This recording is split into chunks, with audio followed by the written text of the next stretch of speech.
Chaque rêve finit par trouver sa forme. Il y a des ondes pour toutes les soifs, de l'amour pour tous les cœurs. Et puis, rien ne fait mieux passer la vie que la préoccupation incessante d'une idée, qu'un idéal, comme disent les grisettes.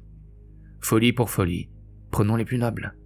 Puisque nous ne pouvons décrocher le soleil, il faut boucher toutes nos fenêtres et allumer des lustres dans notre chambre.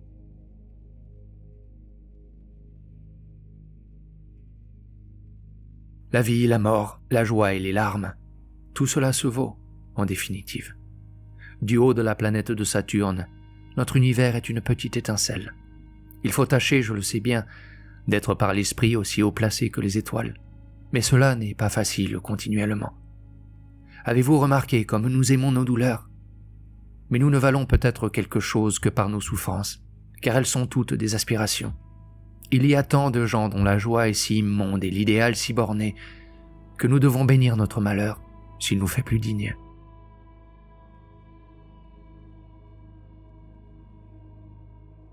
Le malheur de la vie se passe à dire « il est trop tôt », puis « il est trop tard ».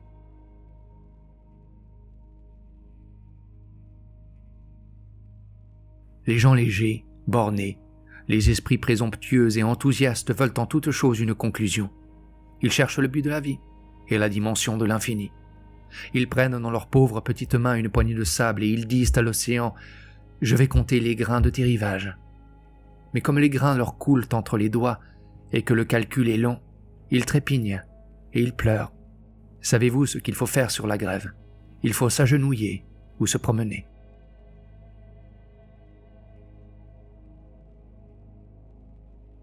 La rage de vouloir conclure est une des manies les plus funestes et les plus stériles qui appartiennent à l'humanité. Chaque religion et chaque philosophie a prétendu avoir Dieu à elle, toiser l'infini et connaître la recette du bonheur. Quel orgueil et quel néant! Je vois au contraire que les plus grands génies et les plus grandes œuvres n'ont jamais conclu. Homère, Shakespeare, Goethe, tous les fils aînés de Dieu, comme dit Michelet, se sont bien gardés de faire autre chose que représenter. Nous voulons escalader le ciel.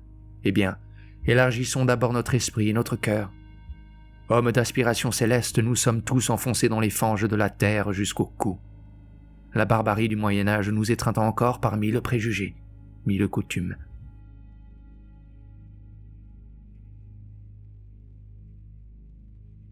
On a senti instinctivement ce qui fait le fond de toutes ces utopies sociales, la tyrannie, l'antinature, la mort de l'âme.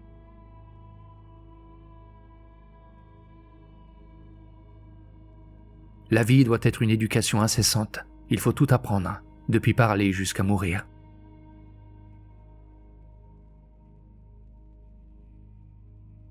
Imaginez un homme qui, avec des balances de 1000 coudées, voudrait peser le sable de la mer. Quand il aurait empli ces 2 plateaux, il déborderait, et son travail ne serait pas plus avancé qu'au commencement. Toutes les philosophies en sont là. Elles ont beau dire, il y a un poids cependant, il y a un certain chiffre qu'il faut savoir. Essayons. On élargit les balances, la corde casse, et toujours, ainsi toujours.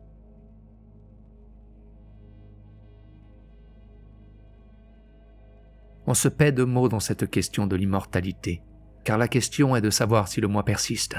L'affirmative me paraît une outrecuidance de notre orgueil, une protestation de notre faiblesse contre l'ordre éternel. La mort n'a peut-être pas plus de secret à nous révéler que la vie.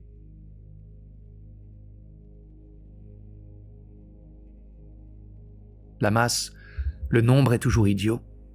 Je n'ai pas beaucoup de conviction, mais j'ai celle-là fortement. Cependant, il faut respecter la masse, si inepte qu'elle soit, parce qu'elle contient des germes d'une fécondité incalculable. Donnez-lui la liberté, mais non le pouvoir.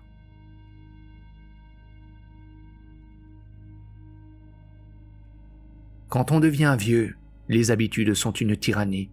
Tout ce qui s'en va, tout ce que l'on quitte, a le caractère de l'irrévocable, et on sent la mort marcher sur vous. Si à la ruine intérieure que l'on sent très bien, des ruines du dehors s'ajoutent, on est tout simplement écrasé.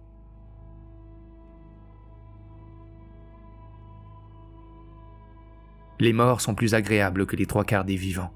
Les souvenirs de cette nature sont pleins de douceur quand on a passé par les grandes amertumes.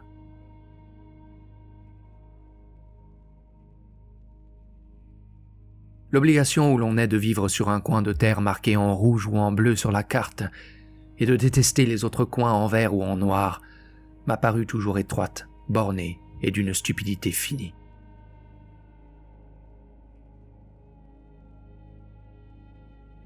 Ce qui nous manque, c'est l'audace. À force de scrupules, nous ressemblons à ces pauvres dévots qui ne vivent pas, de peur de l'enfer, et qui réveillent leur confesseur de grand matin pour s'accuser d'avoir eu la nuit des rêves amoureux. Ne nous inquiétons pas tant du résultat. Aimons, aimons, qu'importe l'enfant dont accouchera la muse. Le plus pur plaisir n'est-il pas dans ses baisers?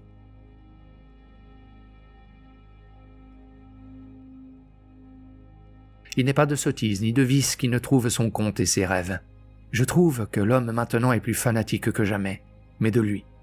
Il ne chante autre chose, et dans cette pensée qui saute par-dessus les soleils, dévore l'espace et elle après l'infini, comme dirait Montaigne, il ne trouve rien de plus grand que cette misère même de la vie dont elle tâche sans cesse de se dégager.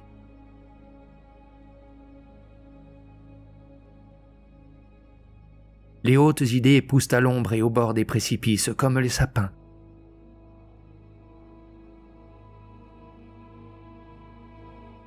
Il faut toujours espérer quand on désespère, et douter quand on espère.